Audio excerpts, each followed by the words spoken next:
Your name is Khutulun. You are 19 years old, and you have just thrown a Persian prince to the ground for the 11th time this year.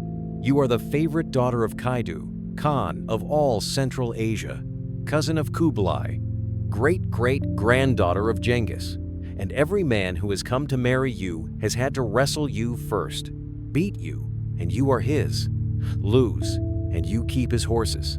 You now own 10,000 of them. The Persian prince is on one knee, in the packed earth floor of your father's tent.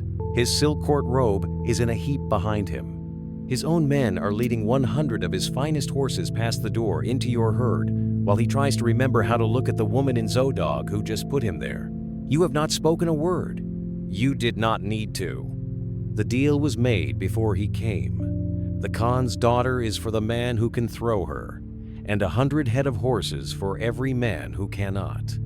You were born on a moving steppe in the second half of the 13th century into the house of a war. Genghis is 4 generations behind you. His empire, once the largest piece of ground a single family had ever ridden over, has come apart down the middle. In the east, your father's cousin Kublai sits on the Yuan throne in China, calling himself Great Khan of all the Mongols. In the west, your father Kaidu, head of the House of Ögedei, says he is nothing of the sort. The grass between them is the war. For 40 years, the steppe from the Altai to the Oxus is a single open quarrel between 2 halves of one family, fought on horseback, with arrows and sabers and the slow burning of each other's pastures. You grow up in the saddle inside that quarrel. So this is the deal you have made the world. You are the favorite daughter of the Khan of half an empire, and any man who wants you as his wife must come into the wrestling square in front of your father's tent, strip to the zodog, and throw you. Beat you in front of the court, and you walk out of the tent with him. Lose, and 100 head of your father's best stocky steppe horses are added to your herd. The price is per defeat, paid in animals. You have done this every season since you were a girl. The herd outside your tent grows larger every spring. By the time the foreigners on the road get to your camp, it will have 10,000 horses in it, and not one Mongol man has thrown you yet. Level 1. The 2 clocks. There are 2 clocks running through your life, and they are running in opposite directions.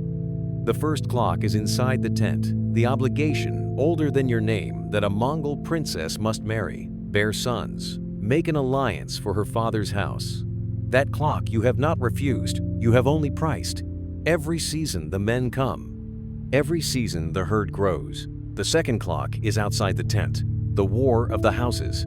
Your father at the head of the House of Ögedei against your cousin Kublai at the head of the Yuan, and the steppe under both of them. The marriage clock is paid in horses. The war clock is paid in men, and you are the only person at this fire who is fluent in both. Level 2. The rule of the square.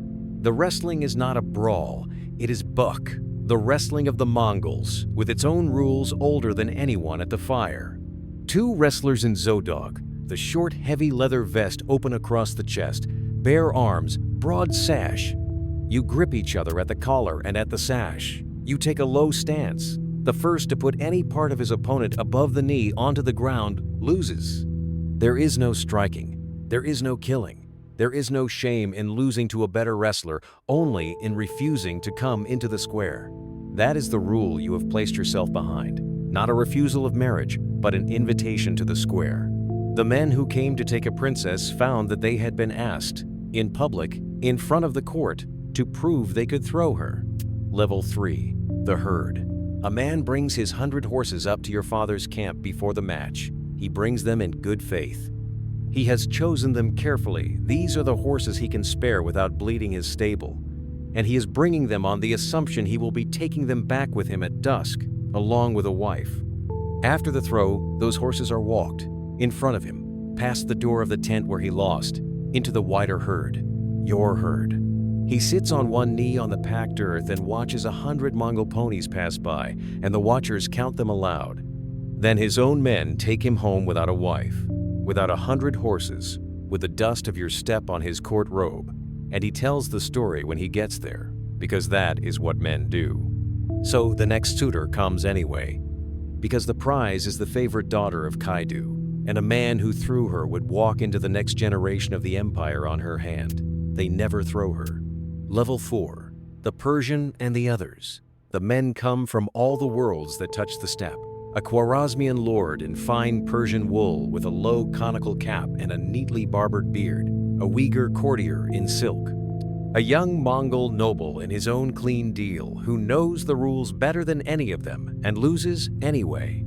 A Khorasan prince with one of the finest stables east of Baghdad. He brings 400 horses up because he has heard the price, and after the fourth, throw your father's men have walked 400 animals past his face, one by one, and he is silent.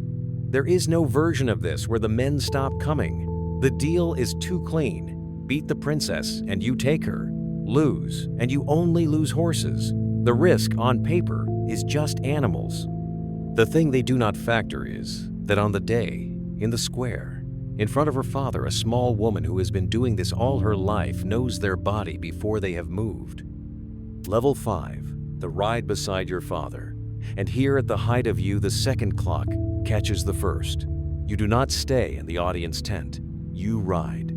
You ride armored, in leather lamellar over a deep wine-colored deal, beside Kaidu in the field, against the Yuan armies of your cousin Kublai.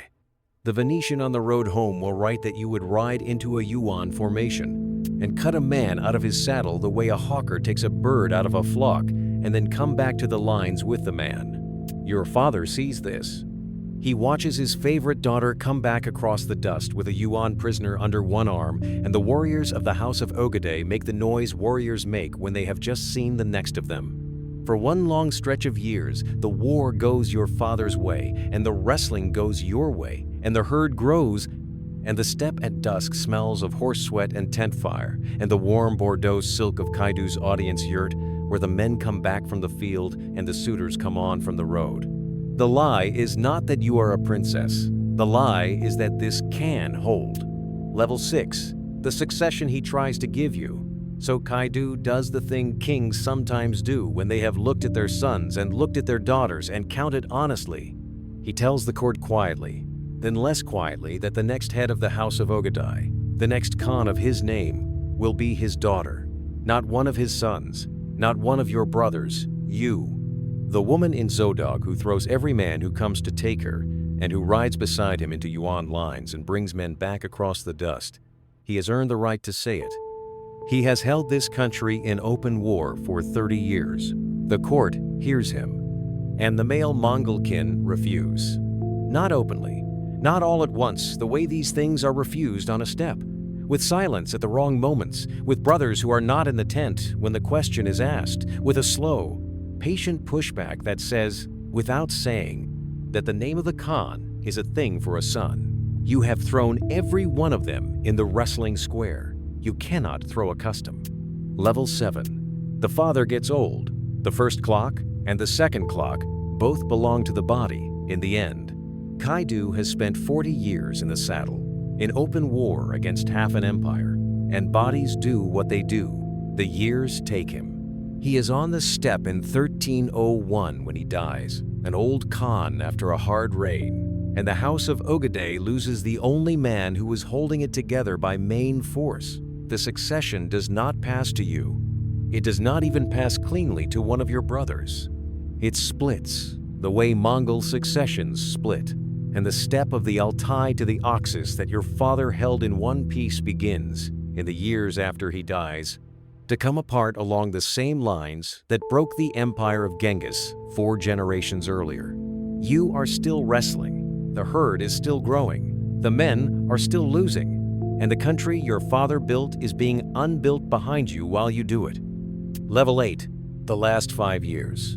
For 5 years after Kaidu dies, you continue. The men come, you throw them, the herds pass into your camp.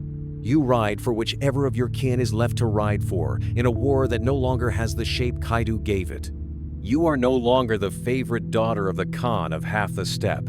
You are the most famous wrestler in Central Asia, and the heir your father wanted, who is not allowed to be. And then, around the year 1306, 5 winters after your father, By the count of the chroniclers who care to count, you die. The sources cannot agree how. One tradition has you taken by an illness on the steppe.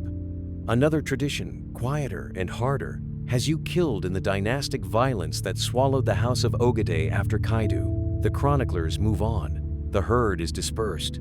The story should have ended in silence, with the felt walls of a yurt closing on a small woman alone with her name. Level 9. The Two Foreign Quills. And here is the strange turn, the one the steppe could never quite have planned for. The story does not end in silence, because while you were busy wrestling and riding and watching the empire come apart, two foreign men were watching you back. The first is the Venetian, Marco Polo, on his long road home from the court of Kublai through the Mongol lands and Persia in the 1290s. Here's the story of the wrestling and the 100 horses and the daughter of Kaidu.